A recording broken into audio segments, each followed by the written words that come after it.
So Tuesday, we went over an introduction to philosophy, right? Which is hopefully going to help set the tone for this course. Not just because of the nature of philosophy itself, but because this class in particular is quite controversial, right? We're going to be talking about religious beliefs, religious traditions, and then we're also going to be talking about gender in relation to those things, right? So we're just like stacking controversy on top of controversy here.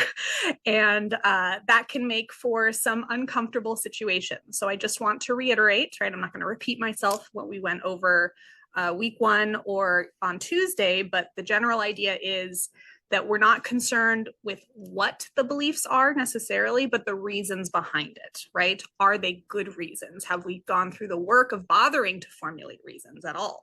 And if not, why not? Right? So there's going to be a lot of potential discomfort, right? But I want to make sure that when we are engaging in dialogue about these ideas, whether together here in Zoom or on Canvas in your online discussions, that we're doing so respectfully, right? So even if we are criticizing a claim or a doctrine or a practice or whatever it is, I want to make it very clear that we are critiquing that thing, right? Or the reason behind it, not the person who holds that belief, right? Or not the person who practices that tradition, right? So there will be no personal attacks in this class. I will make sure to help enforce that, but that is just blanket, safe boundaries for these types of conversations. So again, that's not going to mean that they're super comfortable, but they will be done in a respectful manner. All right, so we have had a lot of new people joining us, popping in. Please make sure in the future you're here by 10 o'clock, right? So I don't have to spend the first 5 minutes repeating myself. But in general, right, I have included some resources on Canvas and I've included them into the chat. But I think if you joined late, you probably didn't get the chat. So I'm going to paste them one more time and then we're going to move on. Okay, so the first link there is questions, right? So that's where we're going to be submitting class questions before class in the future so that we can make the best use of this 50 minutes. And then the second link is a shared student glossary, which you all are going to crowdsource together throughout the quarter. Again, feel free to add anything you'd like, whether it's just the terms, whether it's a particular definition, whether it's a question, right? It's all set up for all of that. All right, so today we are continuing our introduction into philosophy with some more foundational skills. Okay, so on Tuesday we covered the 4 main subdisciplines of philosophy. So who can remind me what those were? You can, again, virtual hand, real hand, if you want to turn on your camera. Thank you again to those of you who added profile pictures. It's nice to not just be staring at black boxes. What are those 4 main subdisciplines of philosophy that we reviewed on Tuesday together? It's also in the reading. That's the one we're talking about today, so that's the big one. You got 2 of them, metaphysics and epistemology. Ethics is actually a subcategory of the 4th subdiscipline. Does anyone remember what ethics falls under, the larger umbrella? So ethics is specific, yeah, good, axiology, Han, very good. Okay, so we have these 4 main areas. Again, there's a lot of bleed over, crossover. It's not, these are not strict categories, but it's just, these are conceptual tools to help us organize and talk about our thinking and clarify exactly what's being discussed, right? So this is important when we're assessing what we're reading, but also when we're writing our own papers, because our papers for this class are going to be argumentative, right? Which means that we are going to be putting forth an original argument and we're going to have to defend it, right? And so being clear on exactly what's being discussed is going to be useful so that when we get to the part of the paper and the part of life, right, where we encounter critique, potential objection to our views, we are in the best position to respond to that. Right? You might have noticed that in life, when a lot of people engage in discussion or argumentation, they don't engage in it the way the philosophers do. When they argue, they're arguing, right? We mean something very different when we say argumentation, right? We're just talking about giving reasons for thinking that something is the case. But most people don't know how to argue that way, right? They're talking past each other. They haven't even, set the ground rules for what words mean, right? They're like living in totally different realities and nothing ever gets resolved, right? So we're looking to have more fruitful conversations, more fruitful discussions, more fruitful debates, more fruitful views. Yeah, good. So under metaphysics, Jacqueline, very good. We have cosmology, ontology, and eschatology, very good. So under axiology, we had ethics, and then aesthetics was the other one. And then for epistemology, we don't have like very neat sub areas, but that is the study of knowledge or justified true belief. So what we're focusing on today is logic, because again, these are just foundational skills that are going to be useful throughout the whole course. And then these other areas, metaphysics, epistemology, axiology, all of these we're going to encounter in various forms as we learn about the different religious traditions, right? We're going to look at Hindu metaphysics, right? What is the Hindu nature of reality, right? How does the Hindu religious tradition view reality, right? What is their model for what is real, what exists, what it's like, how it began, how it might end, right? Excuse me. So we're going to be looking at that in every different tradition. So we're going to be comparing lots of different metaphysics. Same with epistemologies, right? Lots of different views on what knowledge even is, how we can come to know things, what sort of knowledge is possible, right? So we're going to be encountering a lot of skepticism throughout the term, right? Maybe there are limits on what we can know. And then again, if we are going to believe something, and there's going to be discussions of like epistemic values, right? So we might value knowledge above just true belief, right? We might think that to know something requires a little bit more than maybe just accidentally having a true belief. Like I could make a guess about what's going to happen tomorrow and it could be true, but maybe we don't want to say that I knew that unless I had a good reason, right? So just true belief versus knowledge, right? We have values there. We might want to have higher standards. But so all of that is going to differ depending on which religion we're looking at, right? Where that knowledge comes from, what it looks like, what's going to qualify as knowledge, what's going to qualify as a rational belief, right? So lots of different views there. And then of course, lots of different views of values itself. Although you might be surprised in how much overlap there is in axiological terms, right? In terms of values, especially ethical values.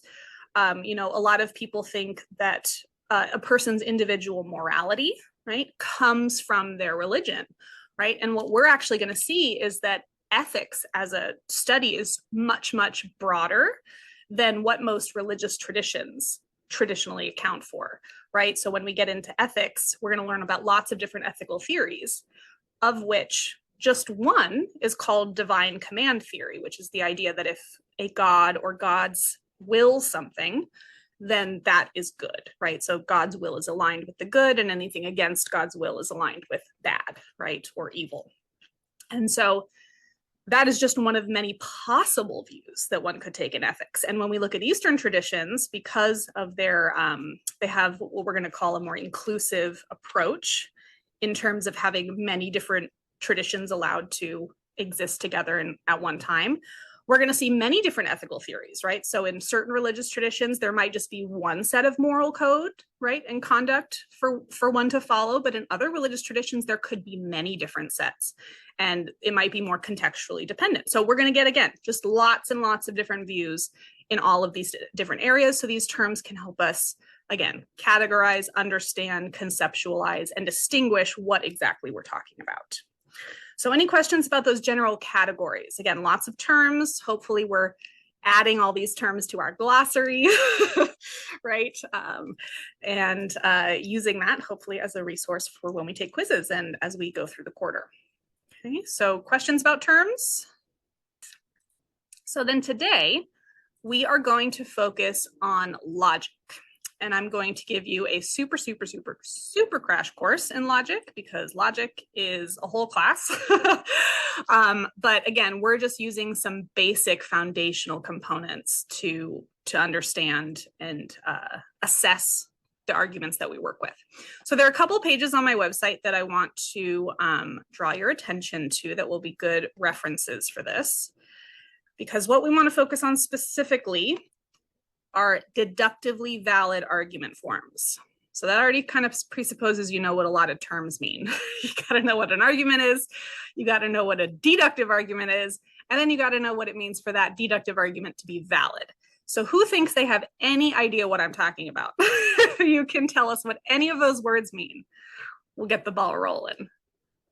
Good. And so how is that support for the conclusion different in a deductive argument from, say, another type of argument known as inductive? So it's still considered logic and reasoning. What we're going to say, though, is that the support is not as definitive, right? It's not as demonstrative. It doesn't prove beyond a doubt that the conclusion is true. So the difference between deductive and inductive is going to be something like certainty versus probability. Okay, so deductive arguments are aiming, right? Because not all arguments are good. They're aiming to give us certainty.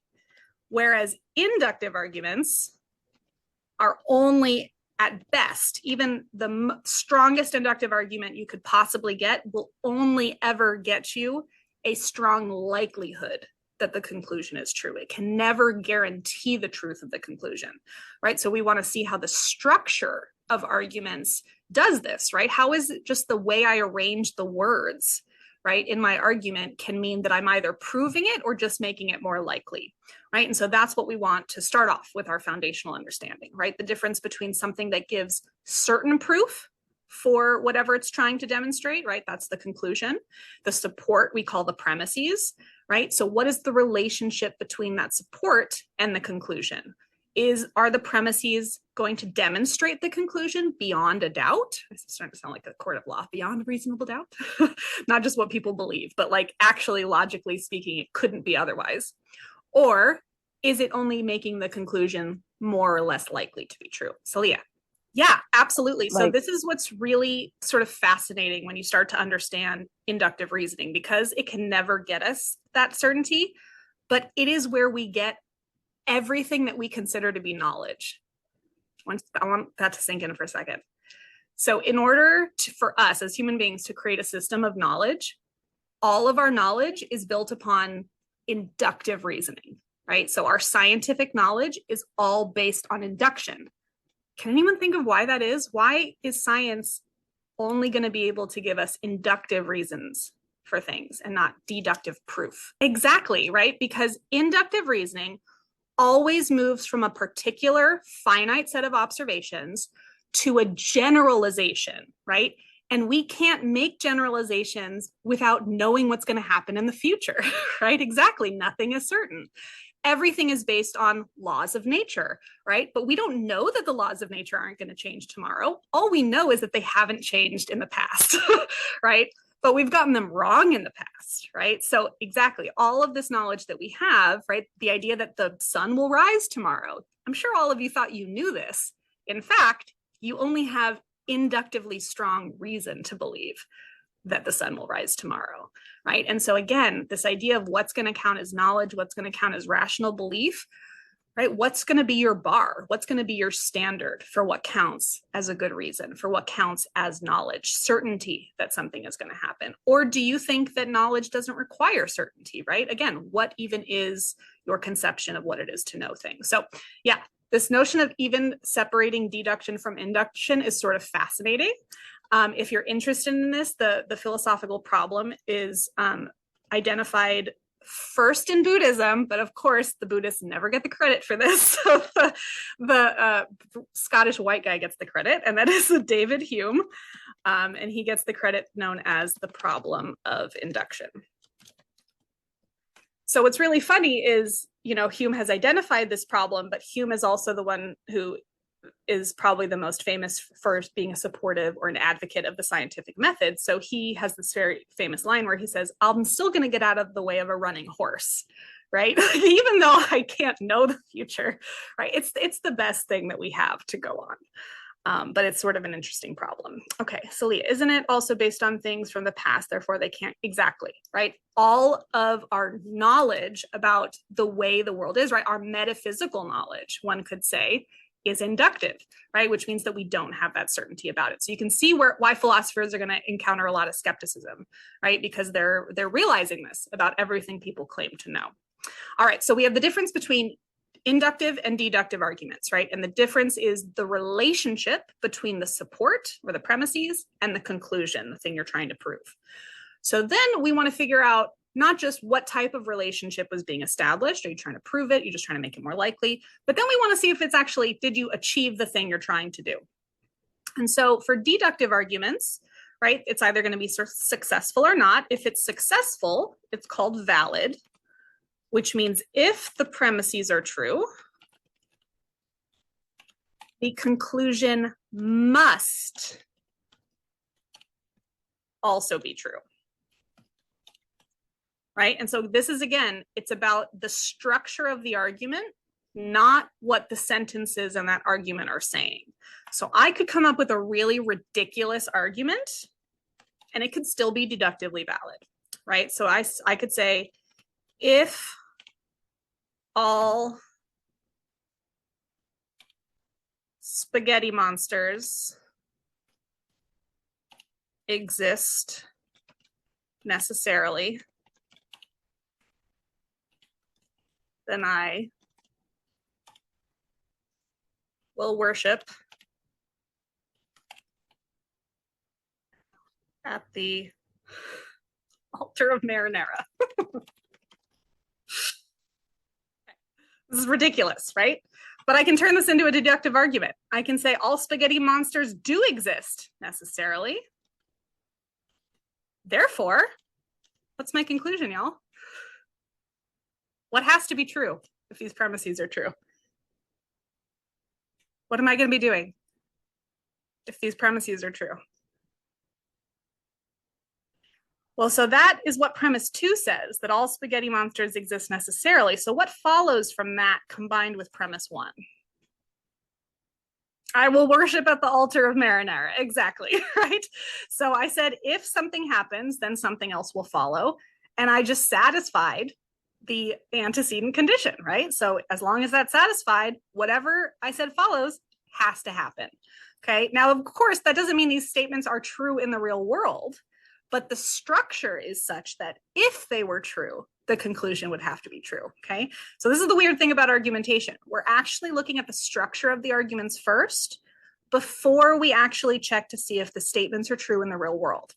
And the reason for that is, one, especially in religion, we're not always able to go out and check, right? So sometimes the structure is all we have to go on. But even the funny thing is that even if the premises are true in the world, that doesn't mean it's a well thought out argument, right? So it's not really worth our time to go out and assess whether or not the statements are true or false if the structure isn't even there, right? Because then it doesn't matter if the statements are true because the conclusion doesn't follow. All right, so structure first, then we go out and check to see if it's true in the world. So this was a deductively valid argument, as long as my conclusion is that I will worship at the altar of marinara. Now, Jacqueline, if my conclusion had been that the spaghetti monster exists, that would be not following a deductively valid form. So that's what we would call an invalid argument, right? Which means that even if the premises are true, the conclusion could still be false, right? It doesn't have that proper relationship with itself. So if a deductive argument is valid, then we want to go out and check and see if the premises are true in the world. Then if it's deductively valid and the premises are true, then we have the best possible argument, a sound argument. Okay, so a sound argument is deductively valid and it has true premises. That's the one we want. But again, soundness is going to be really difficult for us if we're making claims, metaphysical claims about things that we can't empirically test, right? Good. Okay, so Ryan, your question is it has to stay consistent. Yeah, the structure, right? There's a flow. And that relationship between premises and conclusion is called inference, right? And this is something that, I mean, you know, we might take this for granted. Perhaps neuropsychologists have a little bit more to say about this, but inferential reasoning, at least for adults, tends to be pretty intuitive, right? This comes from the fact that we are pattern recognizers, right? That's what our human brains are really good at. That's what we've evolved to do quite well. And so what we're doing when we assess the structure of an argument is really doing pattern recognition. And so that's why the website that I gave you is going to be really useful, because it shows you in symbolic form. I'll share my screen with you here, what these patterns look like.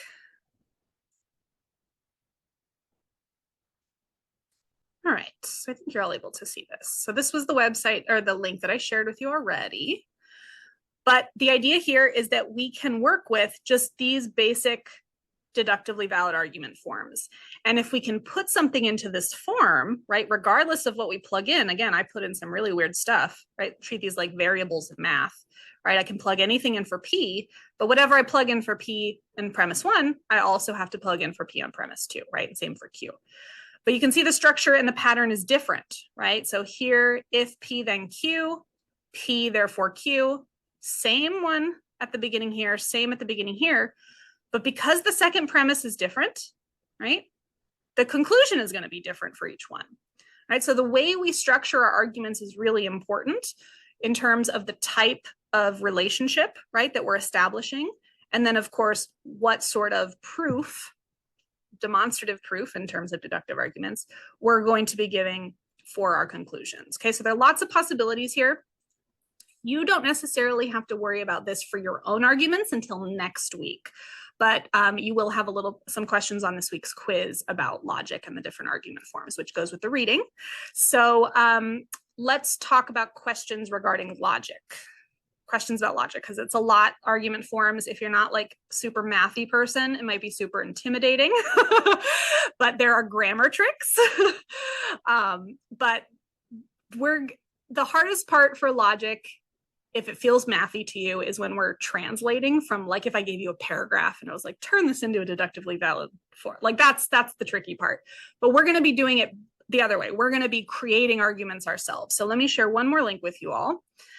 This is my sort of like secret weapon. So you're not going to be able to find it in a very obvious place in the future because I want you all to try on your own. I'm giving it to you now. And this is a tool that will basically make sure that your argument is valid. So I want you to play around with this. It's got all of the different deductively valid argument forms on it.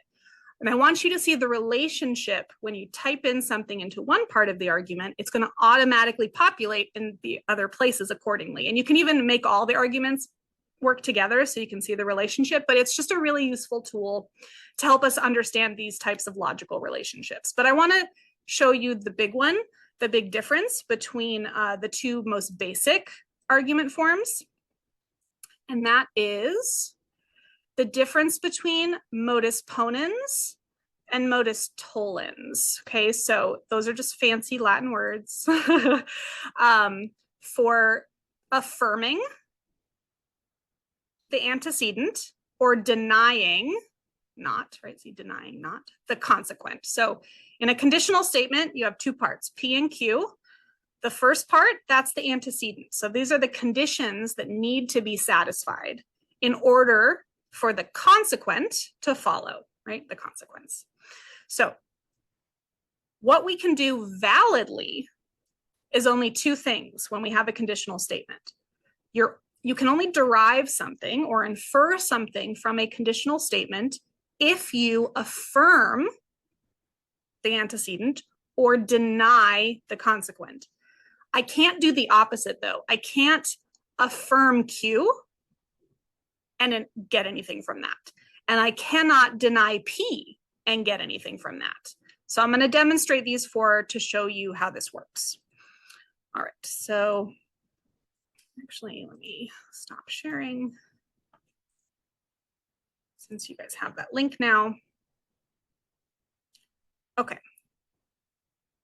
So we're going to say, if I go to the store, then I will get donuts. Okay, so this is my first premise. And I can imagine 4 different possible arguments to derive from this. 2 of them are valid and 2 of them are invalid, right? They don't work. So the first, I'm going to do the valid ones, right? I can either affirm the antecedent, I went to the store,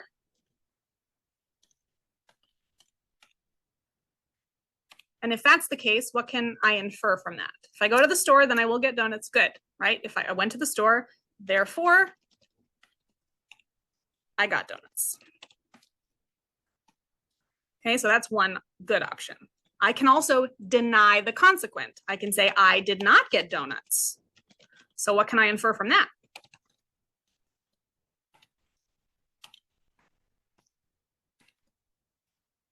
I didn't go to the store, exactly.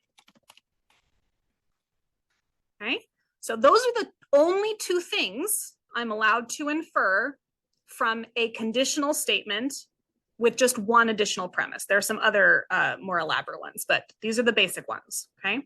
Now I'm gonna show you the two I'm not allowed to do, okay? But they're really similar, which is why I'm showing you this, so that you don't make this mistake. All right, so the first time I affirmed the antecedent. Now I'm gonna try to affirm the consequent. Okay, so remember my statement is, again, my conditional statement is if I go to the store, then I will get donuts. I got donuts. Can I infer from this that I went to the store? I got donuts, but I actually can't know that I went to the store. Why can't I know that? Just from those two lines. If I go to the store, then I will get donuts. I got donuts. Exactly. What if I already had donuts? What if someone delivered the donuts? We only know what happens if I go to the store. We don't know the many possible ways I could get donuts, right? Okay, so this is why this is an invalid move. I only know something if I have satisfied the initial condition, right? That will lead to the consequent, but nothing in that conditional statement prohibits me from getting donuts from other sources, right? It didn't say the only way I'm getting donuts is if I go to the store, right? That would be different. Okay, so we have to look at only what's being given in the argument, right? So these types of structures are really helpful for that. All right, so we can't know that. All right, I'm gonna try the other one, okay? If I go to the store, then I will get donuts. I did not go to the store. So do we know whether or not I have donuts? Exactly, I still might have donuts for the same reason as before, right? Just because I didn't go to the store doesn't necessarily mean I don't have donuts, right? I could have already had them and maybe I was just gonna get more donuts. Yeah, exactly, good. Another example that sort of helps with this relationship is, I don't like to use this one, but it's visually descriptive and I think it helps us get to the idea that there could be other factors at play. And that is if you did something like, if I eat a ton of French fries, I'll get fat, right? Of course, I could not eat a ton of French fries and still get fat, right? There's still a lot of other things, right? Or again, I could be fat from things other than having eaten French fries, right? So we only know what happens in two situations, but those people are very apt to mistake those. Yeah, good, multiple possibilities, okay? So that's the basics, right? Again, we're just wanting to set up ourselves to be making the best possible arguments. And then when we're assessing other people's arguments, right, the next trick would be like trying to, like I said, take someone else's argument and restructure it in this form, because most people don't argue in this way, right? But we could maybe rebuild someone's argument such that it would fit in these forms. And the idea is that if we could, then that shows that they're giving us a really solid argument, right? But if someone's argument has gaps, right, they haven't provided all the necessary pieces, or the only pieces that they've provided can't be arranged in a way that anything logically follows from that, right, then we're in a problematic situation. So again, these are foundational tools that will help us as a standard to check our reasoning throughout the quarter. All right, so that was lots of knowledge bombs. Pausing for questions. Inductive reasoning is also similarly can be successful or not, right? And so we have strong or weak arguments. And inductive reasoning can be sometimes so bad that it borders on what we call the fallacious. So a fallacy is an error in reasoning. And there are tons of them, right? But basically what it means is that whatever support is being given has absolutely no relationship to the conclusion, right? So it's worse than an inductive argument, right? Inductive argument just means that, the support is not making it more likely than not. It's just maybe giving it like less than 50% likelihood. But a fallacy is when there's no relationship at all. So in a slippery slope, right, this is tricky because we often do make predictions that involve a causal relationship, right? We might say, if this happens, right, then something else will follow. A slippery slope is when you go from the initial thing that you're saying is going to start the chain and you jump to the end without showing each part in between, right? So if you actually go through the work and develop a causal relationship, then that's not a slippery slope, right? But the fallacy is when people say like, oh, if you legalize marijuana, then, everyone's going to become crackheads or something like this, right? It's like, you're just putting two things together. You haven't given any reason to suppose that this will lead to this other, right? So it's the lack of support, right? There's just there's no reason, or it's not a good reason, right? Whatever reason has been provided has nothing to do with the truth of the conclusion. Yeah, good. And that's why these are important, right? Because sometimes bad reasoning can mask itself in very convincing ways, right? It pulls at the heartstrings, or it hits that one issue that, really resonates with somebody. So being able to step back and assess it from right, a somewhat more objective view can be useful in that way. Good question. Other questions? Can't tell which question is which, so we'll just look at both of them, even though one is from another class. All right, so the reading talks about some rare circumstances where it's okay to use a person's background to change what we think about their argument, but it doesn't list any. When is it fine to do that? Good. So this is an interesting sort of dilemma in philosophy, although I think most contemporary philosophers are happy with taking a pragmatic approach. But the traditional distinction is between what we call analytic philosophy and continental philosophy.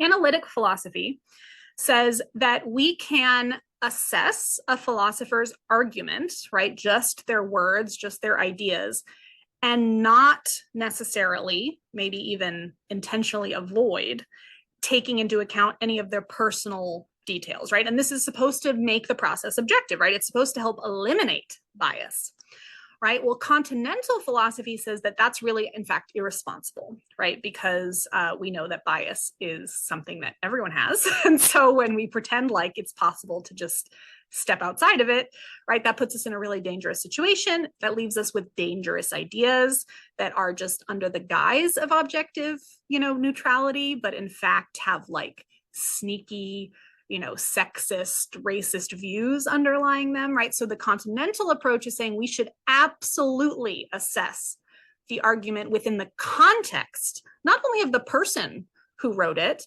but also the socioeconomic historical context of the time, right? That those things matter. So yeah, Russell, he was so funny. He was so prolific. He wrote in every era of philosophy except aesthetics, and he said he just had nothing to say. It just seems very British of him. I don't know.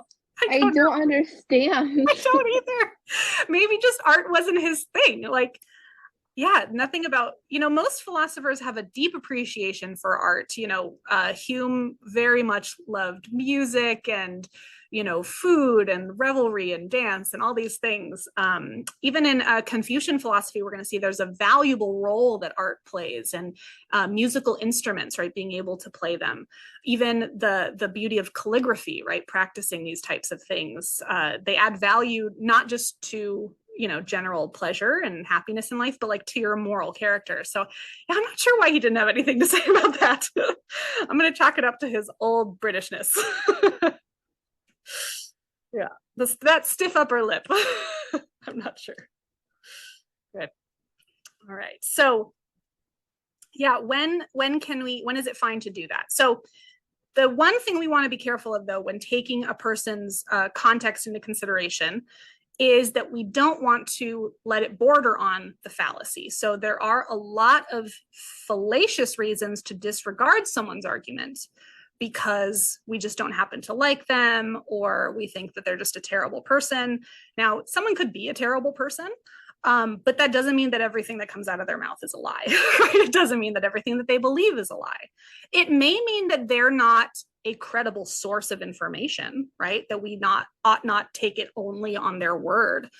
But that doesn't mean, again, so like just imagine the person you hate the most in the world that you would never trust, right? Like a broken clock is right twice a day. They're not everything that they believe is bound to be false, right? Not everything that they say is bound to be absurd or ridiculous. So we can't just write things off, right? Simply because of the source of the information. That is a fallacy. However, right, if we have done our due diligence and we uncover a strong bias on the part of a tradition or an individual, and we have laid out reasons for why we think that this bias influences their philosophy and makes the philosophy dangerous, and so that philosophy ought to be revised or maybe even rejected, that's different, right? Because again, you're going through the work of laying out your reasons, and then we can assess whether the reasons are good or bad.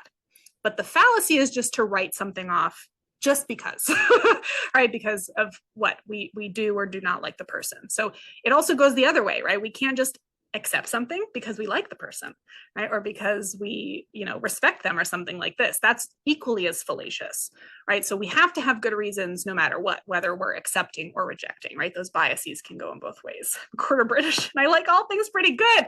So yeah, good. I don't know. I was reaching there. Okay.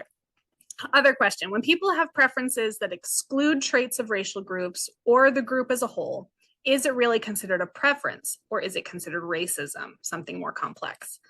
Yeah, so this is, again, really tricky, right? Because on the one hand, it seems like people should be allowed to have preferences, and maybe we think like beliefs, maybe those are things that we ought not to be as critical about, right? Or that ought not to be judged. But clearly there are ramifications for this, not just in terms of like who we date, although, sexual preferences tend to be divided up amongst racial groups, right? Racial and ethnic groups tend to be attracted to people of the same or similar appearance. That's like the low stakes version of this, although that itself, there's throughout history, it's been life or death, right? If you break that norm. But there are other sides of this where it's really problematic. So if any of you are going into, say, criminal justice, right, you're gonna learn about all the problems with eyewitness testimony and all types of evidence, that DNA evidence, even, right, fingerprint analysis, all types of things that we thought were pretty certain are totally inductive and in fact way less strong, right, way weaker than we thought they were. And then when you throw in the racial biases on top of that, it just makes it awful. Like, it's so much injustice, right? And so when we say that we have, if we're trying to say, is a preference racist or not, right? We have to, I think the responsible thing would be to look at the consequence of that, right? Is that preference reinforcing harmful norms in society, right? So if you're like, oh, well, I don't have a preference, for white people, but I only find people attractive who have traditionally white characteristics, right? That is problematic, right? Because it is enforcing this idea that anyone who looks other than, right, is going to be considered less attractive, right? So there are ways in which it can border on the problematic, the discriminatory, not inclusive. Now, that doesn't mean that everyone has to be attracted to everyone, right? But I don't know. I mean, maybe the pansexual is the most enlightened person, right? That they just look beyond any of those categories and are just able to see individuals and be attracted to them or not. Yeah, interesting. Okay. So we got a lot going on in the chat. Let me pull this up. Sorry to mine. No, good. I love it. Okay. This was in the reading. It was something that caught my attention and saved. Okay. 4 things. First, philosophers think carefully. Definitely. They simplify problems. Well, I think a lot of people would say that we make them worse. We exacerbate them. But you're right in that we're trying to get in the nuance, right? So something might seem complex and messy, but we're simplifying in that we're trying to narrow down and just talk about that one thing, right? Because again, a lot gets lost in nuance. And address them one step at a time, that formula, exactly. That does not mean that they get things right, but it does mean that if you work hard at the reading, you will get a better sense of how to rest. Yeah, good. Yeah, thank you. Philosophers think deeply. When a philosopher hears that keeping promises is the right thing to do, they want to know why, right? Again, because we might be able to think of lots of circumstances where keeping a promise might not be the right thing to do, right? We don't want to just presume that we know what is right or what rightness is or what makes someone a good person, right? We have to actually do the work, like it says, of figuring out what we think those words mean. And then critically, right? We're not going to take anything for granted. And one of the things that, this again gets resonated in Confucianism is the idea that, very wise people often see themselves as being capable of learning from everyone, right? That you can learn just as much about what to do in some cases, in fact, maybe learn more about what not to do from other people, right? So that, again, that intellectual humility, right? That we don't have everything figured out. We always have something more to learn, and that's probably that ambitious part, right? There's nothing off limits, right? There's always more work to be done. Thank you, Celia. Thank you for that. It's a little mess for sure. Yeah, I mean, it's tricky because certainly people have, most people tend to have what they would call a type or something like this, or a set of types of features that they're interested in, but that also changes with time. I don't know about you all, but as I get older, the physical stuff gets less important, right? As we learn, we're going to be talking about this with the Eastern traditions as well, right? You learn what's temporary. You learn which things are more permanent and which things matter more. Yeah, exactly, right? So deciding again what you value in yourself, what you value in other people. Hi, Miles. Hi, buddy. Breakfast time. Here, we'll cheers. We'll cheers to that. Yes. Yeah. But yeah, I think this is also good in terms of ourselves, right? I'm gonna use my mom a lot because I love her and I learn a lot of what not to do from her. And self-esteem is one of the things I learned not to do from her. And she comes from it's bad amongst my generation, I'm sure younger generations as well, but she's very hard on herself about how she looks, and she looks amazing.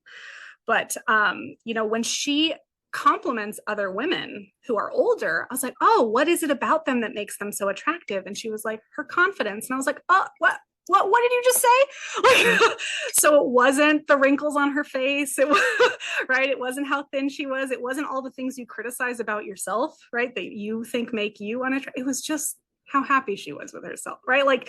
She wasn't even putting it together when she was doing those judgments. So it really does, I think, yeah, it's worth the time and the effort to sit with these uncomfortable moments and questions and think about what they mean for ourselves. All right, so we have a couple more minutes. I'll hang out because I do have someone who is meeting with me after class, so I won't be able to chat with everybody then. But if you would like to hang out for the next couple minutes and ask any questions, otherwise, I will let you know that, again, our first graded assignments are due this weekend. Review the late policies if you're worried about deadlines, but it's all out there for you to review. Email me if you have any questions. Next week, we will be starting our first religious tradition. Very exciting. So diving in, we're going to be going in chronological order. I don't think I mentioned that when I was going through the syllabus. So if any of you are like, why are we going out of order in the book? I like to go chronologically because it helps us to understand how these traditions influenced each other, which they did over time. So we'll be going in that same order to see how things have progressed throughout human history. All right, have a wonderful weekend, and I'll see you on Tuesday.